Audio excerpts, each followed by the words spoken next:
திரௌபதி என்னும் தீ ஐவரின் பத்தினி அணியா கர்ப்பகரசி. ஆன்மீகம் குறைந்து அதர்மம் பெருகி வரும் தற்போதைய கலிகாலத்தில் பலர் பகவானையும் அவரின் தூய பக்தர்களையும் கற்பனைக்கு ஏற்றவாறு சித்தரித்து நாவல்கள் எழுதுவதும் திரைப்படம் எடுப்பதுமாக இருக்கிறார்கள். பஞ்ச பாண்டவர்களின் பத்தினியாக வாழ்ந்த திரௌபதியையும் கிண்டல் செய்து அதில் இன்பம் பெறுகின்றனர் சிலர்.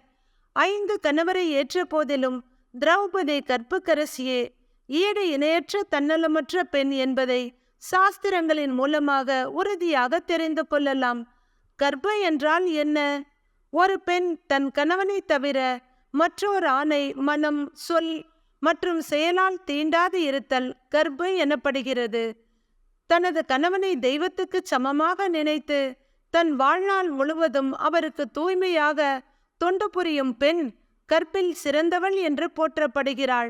மிகவும் கடினமான சூழ்நிலையிலும் தன் கணவனை விட்டு பிரியாமல் அவருக்கு ஒத்துழைப்பவள் கற்புக்கரசி எனப்படுகிறாள். இத்தகைய பெண்கள் பெய் என்றால் மழை பெய்யும் என்று திருக்குறள் கூறுகிறது. கற்பு நெறியுடன் வாழ்வதே பெண்கள் மேற்கொள்ள வேண்டிய தவமாகும். ஜமதக்னி முனிவரின் மனைவியான ரேணுகா ஒவ்வொரு நாளும் தன் கற்பின் வலிமையால் ஆற்று மணலில் புதிய பானையை செய்து அவரின் பூஜைக்காக நீர் கொண்டு வருவது வழக்கம். ஒரு நாள் வானத்தில் பறந்தபடி அப்சர பெண்களுடன் சுகித்து கொண்டிருந்த கந்தர்வராஜனை பார்த்த அவள் சற்றே மதிமயங்கினாள். அதன் காரணமாக அன்று அவளால் புதிய பானையை செய்ய முடியவில்லை. சிறு மன சஞ்சலமும் தவறு என்பதை இதிலிருந்து அறிகிறோம். ஸ்ரீமத் பாகவதத்தின் 10வது காண்டத்தில் கற்புடைய பெண் எவ்வாறு இருக்க வேண்டும் என்பதை பகவான் ஸ்ரீ கிருஷ்ணர் எடுத்துரைக்கின்றார். அவள் தன் கணவனிடம் உண்மையாக நடந்து கொள்வதோடு வஞ்சனை இல்லாமல் தொண்டு புரிய வேண்டும்.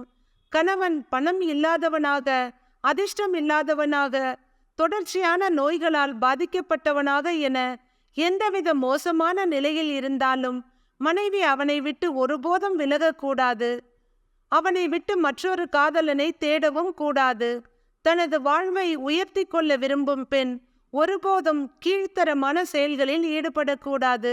தூய்மையான திரௌபதி ஒரே கணவனுடன் வாழ்வதே கற்பு என்னும் பட்சத்தில் 5 கணவருடன் வாழ்ந்த திரௌபதி ஏன் கற்புக்கரசியாக போற்றப்படுகிறாள் என்னும் கேள்வி இயற்கையானதாய ஒன்று. திரௌபதி ஒரு தெய்வீக பிறவி, 4 தேவிகளின் அம்சம். அவளை ஒரு சாதாரண பெண்ணாக நினைத்துவிடக் கூடாது. அவள் அக்னியிலிருந்து தோன்றியவள். தோன்றிய போதே எல்லா தெய்வீக குணங்களுடன் பேரழகுடன் தோன்றினாள். சாதாரண மனிதர்களைப் போன்று சிறு குழந்தையாய் பிறந்து வளர்ந்தவள் அல்ல திரௌபதி. வேத கலாச்சாரத்தில் மிக உயர்ந்த பெண்களாக கருதப்படுவோர் 5.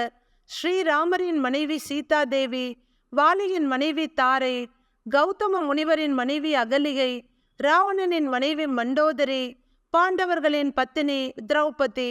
திரௌபதி 5 மனைவியாக இருந்தது தவறு என்றால் பெண்கள் கர்ப்புடன் இருக்க வேண்டும் என்பதை மிகவும் வலியுறுத்திய பாரத பண்பாட்டில் அவள் நிச்சயம் போற்றப்பட்டிருக்க மாட்டாள். பெண்களால் தினமும் நினைக்கப்பட வேண்டிய பெண்களில் ஒருவளாக வைக்கப்பட்டிருக்கவும் மாட்டாள். 5 மணந்த போதிலும் திரௌபதி ஒரு பத்தினியே. அது எவ்வாறு என்று தெரிந்து கொள்வது அறிவுடையோரின் பணி. மகாபாரதம் வழங்கும் விளக்கம். 5 ஒருத்தியை திருமணம் செய்தல் என்பது நிச்சயம் அசாதாரணமான ஒரு செயல். அத்தகு செயல் பொதுவாக தர்மத்திற்கு விரோதமானதாக கருதப்படுவது உறுதி.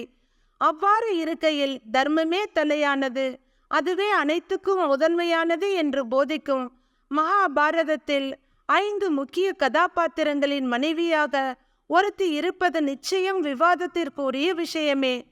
நாம் நமது குறுகிய அறிவை கொண்டு விவாதிப்பதற்கு பதிலாக மகாபாரதத்திலேயே இது குறித்த நிகழ்ந்த விவாதத்தினை அறிதல் நலம் தரும்.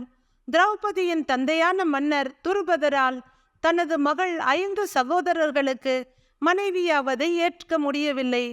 அவர் மன்னர் யுதிஷ்டரிடம் தனது சந்தேகத்தை வெளிப்படுத்தினார்.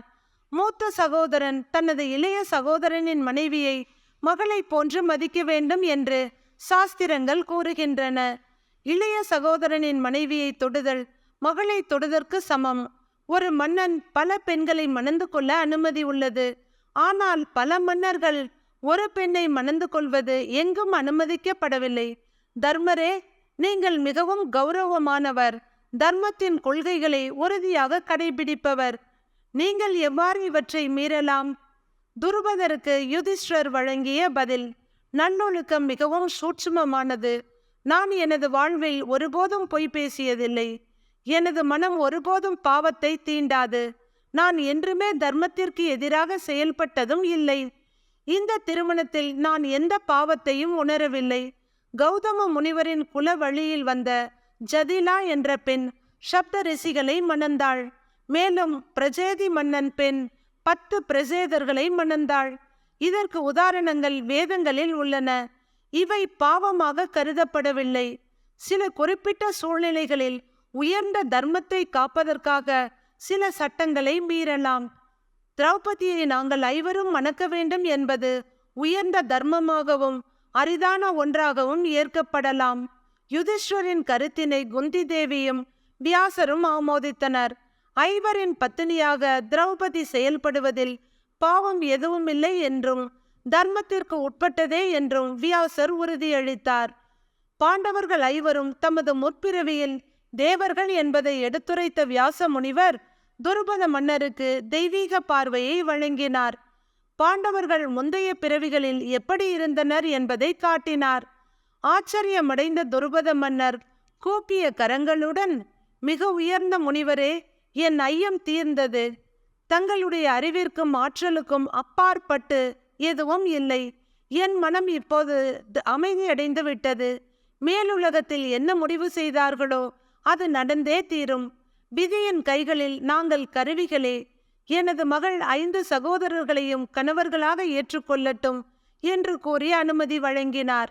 ஸ்ரீல மத்வாச்சாரியார் அளிக்கும் விளக்கம்: திரௌபதியின் திருமணம் அசாதாரணமான ஒன்று. அத்தகைய திருமணம் பொதுவாக ஏற்கத்தக்கது அல்ல என்றாலும் அசாதாரணமான பெண்ணாகிய திரௌபதியை பொறுத்தவரையில் அது ஏற்கத்தக்கது என்பதை மகாபாரதத்திலிருந்து அறிகிறோம். மேலும் திரௌபதி என்பவள் ஒருத்தி அல்ல என்றும் 5 உப இந்திரர்களின் மனைவியர் திரௌபதியில் அம்ச அவதாரமாக உள்ளனர் என்றும் ஸ்ரீல மத்வாச்சாரியார் தனது மகாபாரத தாத்பரிய நிர்ணயத்தில் அத்தியாயம் 19 ஸ்லோகம் 155 விளக்கம் அளித்துள்ளார். யமராஜனின் மனைவியான சியாமலா தேவி, வாயுவின் மனைவியான பாரதி, இந்திரனின் மனைவியான சசி, 2 அஸ்வினி குமாரர்களின் மனைவியான உஷா ஆகிய 4வரும் திரௌபதியில் அம்ச அவதாரமாக வந்துள்ளனர். அதனால் யமராஜனின் அம்சமான யுதிஷ்டர், வாயுவின் அம்சமான பீமன், இந்திரனின் அம்சமான அர்ஜுனன், அஸ்வினி குமாரர்களின் அம்சமான நகுலன், சகாதேவன் ஆகியோருக்கு திரௌபதியை திருமணம் செய்வித்ததில் அதர்மம் ஏதும் இல்லை. இங்கு மற்றொரு சந்தேகமும் வரலாம். அஸ்வினி குமாரர்கள் நகுலனும் சகாதேவனும் இருவர்கள் ஆயிற்றே, அவர்கள் எவ்வாறு ஒருவரை உஷா அல்லது திரௌபதியை மணக்கலாம்? ஸ்ரீல மத்வாச்சாரியார் இதற்கும் விளக்கம் அளித்துள்ளார். மகாபாரத தாத்பரிய நிர்ணயம் அத்தியாயம் 12 ஸ்லோகம் 124 தேவர்களான அஸ்வினி குமாரர்கள் என்றுமே பிரிக்கப்பட முடியாதவர்கள். ஒரு மூக்கிற்கு 2 துவாரங்கள் இருப்பது போல அஸ்வினி குமாரர்கள் என்பது 2 உடலில் வசிக்கும் ஓர் ஆத்மாவை குறிக்கும். மூக்கிற்கான தேவர்களான இவர்கள் இருவருக்கும் ஒரே மனைவி என்பது மிகவும் சரியே.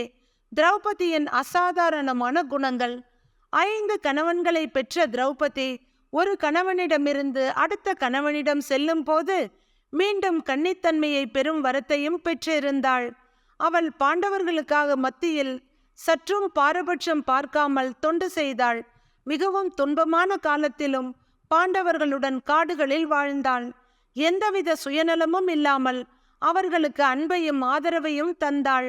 தேவைப்பட்ட போது அவர்களை செயலாற்றவும் தூண்டினாள். துன்பங்களும் ஆபத்துகளும் வந்த நேரத்தில் கூட அவள் தைரியமாகவும் தீர்மானமாகவும் வாழ்ந்தாள். எல்லாவற்றிற்கும் மேலாக அவள் கிருஷ்ணரிடம் முழுமையாக சரணடைந்து தூய பக்தியுடன் வாழ்ந்து வந்தாள்.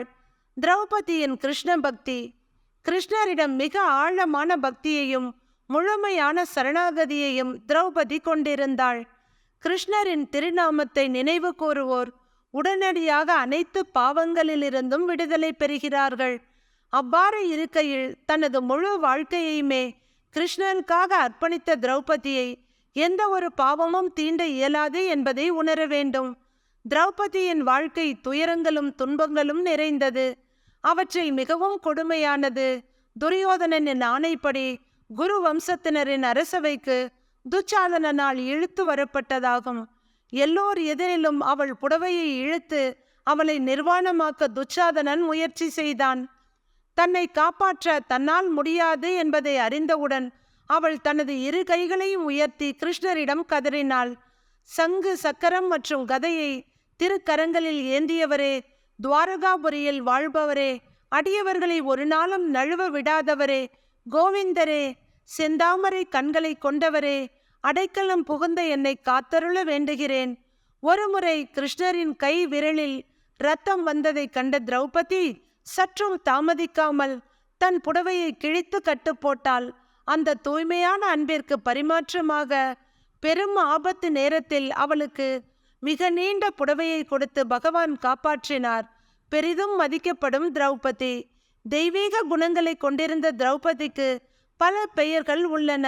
யாக வேள்வியின் அக்னி குண்டத்திலிருந்து தோன்றியதால் யஞ்ஞசேனி என்றும், பாண்டவர்களை மணந்ததால் பாஞ்சாலி என்றும், மகாபாரதத்தில் முக்கிய பங்காற்றியதால் மகாபாரதி என்றும் அழைக்கப்படுகிறாள். மேலும் விதர்ப்ப நாட்டில் பணிப்பெண்ணாக வாழ்ந்த காலத்தில் சைரேந்திரே என்று அழைக்கப்பட்டாள். எல்லாவற்றிற்கும் மகுடம் வைத்தாற் போல அவள் ஒரு தீவிர கிருஷ்ண பக்தி என்பதாலும், கிருஷ்ணரை போன்று கருமை நிறம் கொண்டவள் என்பதாலும் கிருஷ்ணனின் தங்கையாகவே போற்றப்படுகிறாள். இன்றும் அவளை திரௌபதி அம்மன் என்று கோவில் கட்டி மக்கள் வழிபடுகின்றனர். திரௌபதியை மதிக்க கற்போம். பக்திக்கும் கர்ப்ப நெறிக்கும் உதாரணமாக விளங்கிய திரௌபதியை அவளது உயர்ந்த குணங்களுக்காக மதிக்க கற்போம். அவள் கர்ப்பகரசி என்பதில் எந்த சந்தேகமும் தேவையில்லை. தனது கணவனுக்கு தொண்டு செய்வதில் திரௌபதியின் உதாரணத்தினை அனைத்து பெண்களும் பின்பற்ற வேண்டும். அதே சமயத்தில் பலரை திருமணம் செய்து கொள்ளக்கூடாது. பெண்களுக்கு கணவன் என்பவன் ஒருவனே. பல கணவன்கள் ஏற்கத்தக்கதல்ல என்பதை உணர்ந்து கர்ப்புடன் வாழ வேண்டும். திரௌபதியின் திருமணம் அசாதாரணமானது. மிக உயர்ந்த நபர்களான வியாசர், நாரதர் மட்டுமின்றி பகவான் ஸ்ரீ கிருஷ்ணராலும் அங்கீகரிக்கப்பட்டது அத்திருமணம். தெய்வ பிறவியான திரௌபதியையும் குறை கூறுதல் சற்றும் ஏற்கத்தக்கது அல்ல. அவள் அனைவராலும் மதித்து போற்றத்தக்கவள் என்பதை உணர்ந்து நடத்தல் சிறந்தது. சர்வம் கிருஷ்ணார்ப்பணம்.